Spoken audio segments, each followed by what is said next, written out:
Mereka minum air hujan dan air sungai yang keruh untuk hidup. Menyumbanglah kepada kempen infak pam air Kemboja Pertubuhan Ad-Diniyah untuk membina 10,000 unit pam air bagi minoriti umat Islam di Kemboja. Sekarang, insya-Allah, pahala mengalir tanpa henti selagi mana air bersih mengalir dari pam yang anda sumbangkan itu. Itu dia para penonton. Kita akan berbicara tentang wakaf pam air di bumi Kemboja dan bersama dengan kita di talian Skype iaitu Ustaz Zamri Mantok selaku Duta Pertubuhan Sukarelawan Ad-Diniyah. Assalamualaikum Ustaz. Waalaikumsalam warahmatullahi wabarakatuh. Sihat Ustaz ya? Baik, alhamdulillah. Alhamdulillah. Bagaimana sihat? Sihat, alhamdulillah. Sama kita warna purple baju. Oh ya. Oh, alhamdulillah. Okey, baik Ustaz. Jadi Ustaz sebagai pengenalannya mungkin Ustaz boleh terangkanlah tentang latar belakang Pertubuhan Sukarelawan Ad-Diniyah sendiri Ustaz. Silakan. Baik.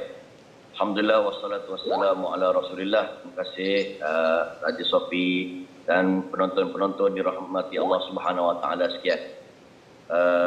Saya ikon dan duta Pertubuhan Sukarelawan Ad-Diniyah sesuai dengan namanya sukarelawan yang telah tertubuh semenjak 1985 lagi.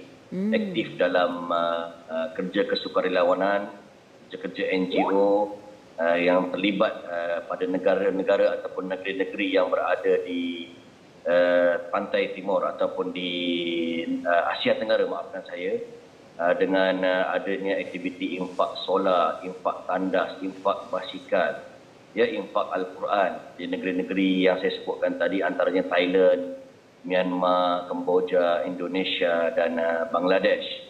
Jadi pada tahun lepas, untuk pengetahuan penonton di rumah Raja Sofi, iaitu kita telah menginfakkan pam air di Kemboja, negeri fokus kita, sebanyak 9,000 unit pam air. Dan pada tahun ini kita bercadang untuk meningkatkan lagi 10,000 unit pam air di Kemboja. Moga-moga insya-Allah mereka mendapat bekalan air yang bersih di Kemboja. Harapannya begitulah insya-Allah. Itu sebagai mukadimah. Ya, itu dia insya-Allah. Dan setakat ini mungkin Ustaz boleh kongsikan berapakah dana yang telah dikumpul dan berapa lagi jumlah yang diperlukan untuk pembangunan infak pam air Kemboja 2021 ini Ustaz?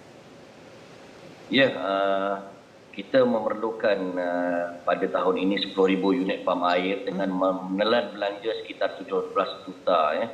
Dan dana yang terkumpul untuk tujuan tersebut baru mencecah RM964,308.14. Ya, bermakna ada sekitar 16 juta lagi.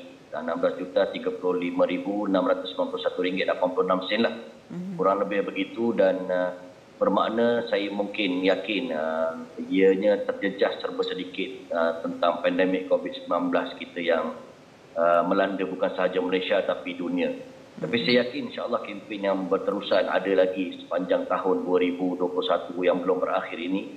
Kita akan teruskan, dan dengan adanya awareness dan kesedaran rakyat Malaysia dan mereka-mereka yang berhati mulia, penonton-penonton yang sedang menyaksikan ini, saya yakin jumlah itu mampu tercapai kerana benchmark pada tahun lepas ianya tercapai, dan peningkatan pada sekitar 1,000 tambahan lagi unit pam air saya rasa insya-Allah ianya dapat dicapai. Jadi tuan-tuan bantu kami untuk bantu mereka kerana kami pemudah cara untuk membekalkan air bersih kepada mereka yang cukup dhaif di sana. Kita tahu mereka adalah umat Islam yang minoriti. Dan kita tahu, saya sendiri pernah pergi ke Kemboja, bagaimana mereka ni sangat bergantung kepada air sungai untuk makan, minum, beribadah, membersihkan diri. Dan standard air sungai mereka ni adalah seperti mana air tertarik lah tuan-tuan. Cukup menyedihkan, sampai ada kanak-kanak yang saya saksikan sendiri mandi di situ, bila naik rambut mereka sama dengan warna air sungai yang mereka mandi tadi, cukup keruh dan melekat di rambut mereka. Inilah orang kata keperluan air yang sangat mendesak bagi mereka, dan sudah pastinya orang kata satu pam air ini tidak cukup untuk beberapa radius rumah kawasan, ya. Dia perlukan lebih lagi. Jadi perlukan banyak lagi supaya mereka tidak berebut-rebut untuk keperluan asas, iaitu air sendiri. Ya. Baik Ustaz, dan Ustaz ada kongsikan tadi antara dana yang diperlukan adalah 17 juta Ustaz. Untuk 17 juta itu untuk berapa pam Ustaz? Kalau Ustaz boleh kongsikan. Baik. Yelah, bila sebut juta-juta ni kadang-kadang orang fobia juga ya. Tapi sebenarnya satu unit pam air kita belanjanya adalah RM1,700 sahaja. Dan boleh pula dipecahkan kepada 10 penama. Sebab kita tahu kita akan berikan, kalau tuan-tuan buka website kami iaitu www.infakpamairkemboja.com. Di situ ada gambar-gambar, ada maklumat-maklumat, ada track record kita yang lalu. Ada satu plat nama ni boleh memasukkan 10 penama.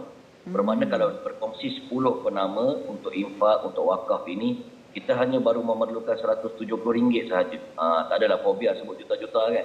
RM170 satu lot, satu infak, boleh berkongsi 10 orang. Nak kongsi pun boleh, tak nak kongsi solo pun boleh. Seorang nak sapu sampai 20,000 pam pun boleh. Terpulang kepada anda. Rahmat Allah Subhanahu Wa Taala. Ya. Ya, itu Jadi, dia. ya, untuk bertindak pada hari ini dan bekerja untuk tujuan tersebut, seperti mana yang berada di skrin itu, tuan-tuan boleh layari website kami www.infakpamairkemboja.com di situ. Dan nak bertanya lanjut, kadang-kadang orang kita ni nak telefon, bertanya lanjut, minta penjelasan, apa-apa lagi yang berkaitan, boleh hubungi seperti nombor yang tertera itu 011-1097-6699 Ustazah Solehah, ataupun Ustazah Hazwani di talian 011-5506-6972. Boleh print screen dan screenshot pada TV yang tertera itu.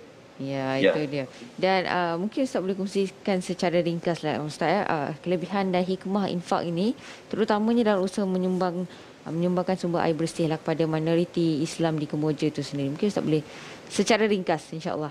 Ya, baik. Saya teringat bagaimana Rasulullah SAW ditanya oleh sahabat Sa'ad bin Ubadah, apakah infak yang terbaik? Ini hadis riwayat Abu Daud sahih Apakah infak yang terbaik? Maka ketika itu Nabi menjawab, infak air ataupun sedekah air. Kita tahu bahawa air ini adalah sumber asas kehidupan. Apa segala perlukan air. Tambah lagi manusia, dan tuan-tuan bayangkan kalau mereka beribadah, mereka solat, mereka ambil wuduk dengan air yang kita infakkan pam air tersebut, dan makan dan minum. Pastinya saham-saham kebaikan yang mereka lakukan mengalir kepada kita terus-menerus selagi mana pam itu dimanfaatkan. Maka Nabi juga menegaskan adal alal khair kafa'il, penunjuk, pemudah cara, penyumbang kepada kebaikan seperti pembuat kebaikan sendiri. So segala kebaikan yang dibuat hasil daripada air yang kita infakkan, yang kita wakafkan, insya-Allah pahalanya terus-menerus mengalir. Dan tuan-tuanlah saya yakin yang sedang menonton pada pagi ini yang akan merealisasikan perkara tersebut. Ya. Ya, itu dia. Terima kasih diucapkan kepada Ustaz Zamri Mantok selaku Duta Pertubuhan Sukarelawan Ad-Diniyah. Terima kasih banyak Ustaz. Terima kasih kembali. Moga dipermudahkan segala urusan, insya-Allah. Moga mencapai target dan dapat mempermudahkan urusan mereka di sana, insya-Allah. Dan para penonton, jangan lupa terus hubungi nombor yang tertera di kaca TV anda. Sebarang persoalan boleh terus tanya, ataupun yang ingin menyumbang juga nombor akaun sudah pun tertera di kaca TV anda sekarang ini. Baik, kita akan berhenti berehat seketika, kembali lagi selepas ini di Assalamualaikum.